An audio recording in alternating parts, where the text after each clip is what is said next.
ہم وہی کہیں گے جو ہمارا دین ہم کو بتاتا ہے، عمل کرو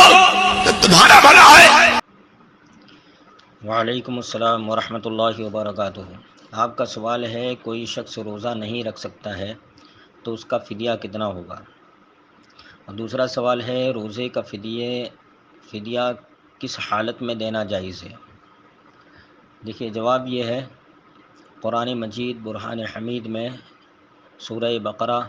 آیت نمبر 184 میں ہے، اللہ تعالی ارشاد فرماتا ہے فمن کان منکم مریضا او علی سفر فعدۃ من ایام اخر وعلی الذین یطیقونہ فدیۃ طعام مسکین، یعنی تم میں سے جو شخص بیمار ہو یا سفر پہ ہو تو ان دنوں کے چھوٹے روزے دوسرے دنوں میں ادا کریں،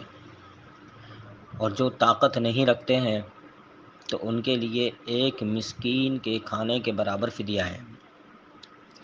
قرآن مجید کی ان آیات سے پتہ چلا کہ جو لوگ بیمار ہوں، بیماری کی وجہ سے روزہ نہیں رکھ سکتے، یا سفر میں ہیں، سفر شرعی کی بنیاد پر روزہ چھوڑ دیں، تو ان کے لیے حکم یہ ہوتا ہے کہ باقی کے دنوں میں، یعنی بیمار جب تندرست ہو جائے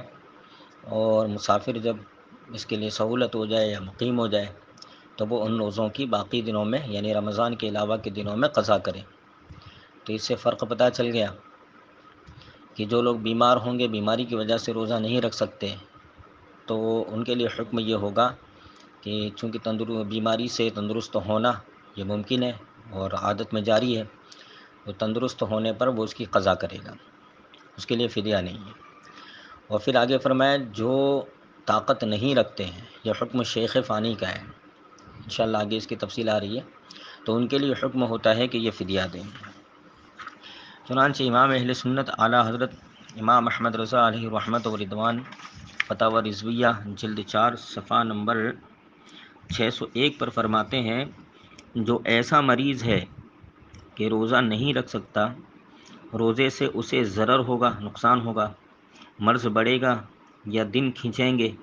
یعنی لمبی مدت تک چلے گا، اور یہ بات تجربے سے ثابت ہو یا مسلم طبیب حاذق کے بیان سے جو فاسق نہ ہو، تو جتنے دنوں یہ حالت رہے یعنی جتنے دنوں میں یہ حالت رہے، اگرچہ پورا مہینہ وہ روزہ ناغا کر سکتا ہے، یعنی اس بیماری کی وجہ سے چھوڑ سکتا ہے، اور بعد صحت اس کی قضا رکھے، یعنی تندرستی ہونے کے بعد اس کی قضا کرے، جتنے روزے چھوٹے ہوں 1 سے 30 تک جتنے بھی چھوٹے ہوں ان کی قضا کرے۔ پھر اسی جلد میں صفحہ نمبر 602 پر فرماتے ہیں کہ فدیہ صرف شیخ فانی کے لیے رکھا گیا ہے۔ اب شیخ فانی کون ہے؟ جو بسبب پیرانہ سالی یعنی بہت بوڑھا ہو جانے کی وجہ سے حقیقتاً روزے کی قدرت نہ رکھتا ہو، نہ آئندہ طاقت کی امید کہ عمر جتنی بڑھے گی ضعف بڑھے گا، یعنی عمر جتنی بڑھے گی کمزوری بڑھے گی، اس کے لیے فدیے کا حکم ہے۔ لہٰذا فدیے کا مسئلہ شیخ فانی کے لیے ہے۔ اب اس سے پتہ چلا کہ بیماریوں کی وجہ سے جن کے روزے جاتے ہیں تو وہ فدیہ نہیں دیں گے، تندرست ہونے پر اس کی قضا کریں گے۔ اور پھر شیخ فانی کے بارے میں بھی یہ ہے کہ بہار شریعت حصہ پنجم صفحہ نمبر 133 میں ہے، اگر ایسا بوڑھا گرمیوں میں بوجہ گرمی کے روزہ نہیں رکھ سکتا، یعنی گرمی کی وجہ سے روزہ نہیں رکھ سکتا، مگر جاڑوں میں یعنی سردیوں میں رکھ سکے گا، تو اب افطار کر لے، اور ان کے بدلے کہ جاڑوں میں رکھنا فرض ہے، یعنی اس کو بھی یہ ہے کہ اگر گرمی میں روزہ نہیں رکھ سکتا ہے تو گرمیوں میں اگر رمضان کے روزے آ جائیں اور اتنا بوڑھا ہونے کی وجہ سے نہیں رکھ سکتا تو ان دنوں کو چھوڑ دے، اور سردیوں میں اس کو رکھنے کی طاقت آ جاتی ہے تو اس کو بھی حکم یہ ہے کہ فدیہ نہیں دے گا، وہ کیا کرے گا؟ جاڑوں میں یعنی سردیوں میں اس کی قضا کرے گا۔ اور پھر آگے فرماتے ہیں اگر فدیہ دینے کے بعد اتنی طاقت آ گئی کہ روزہ رکھ سکے تو فدیہ صدقہ نفل ہو کر رہے گا اور ان روزوں کی قضا رکھے۔ لہٰذا فدیہ کوئی ایسی چیز نہیں ہے کہ معمولی سی باتوں پر جو لوگ روزہ نہیں رکھ سکتے تو ہر کوئی جو ہے فدیہ دے کے چھوڑ جائے، ایسا نہیں ہے۔ تو فدیہ کے بارے میں یہ معلومات ذہن میں رکھیں کہ کب ہوگا۔ اب رہی بات یہ کہ اگر فدیہ دینا پڑے، جیسے اتنا بولا کہ جس کی صورت یہی بن جائے کہ اب وہ روزہ رکھ ہی نہیں سکے گا اور دن بدن کمزوری بڑھتی جاتی ہے، یا جو لوگ انتقال کر گئے جن کے روزے ان کے ذمے قضا رہ گئے،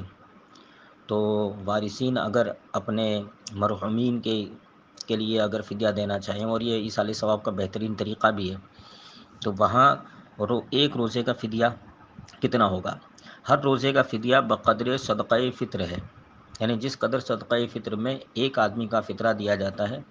اتنی مقدار ایک روزے کے بدلے میں دینا ضروری ہے۔ واللہ تعالی عالم۔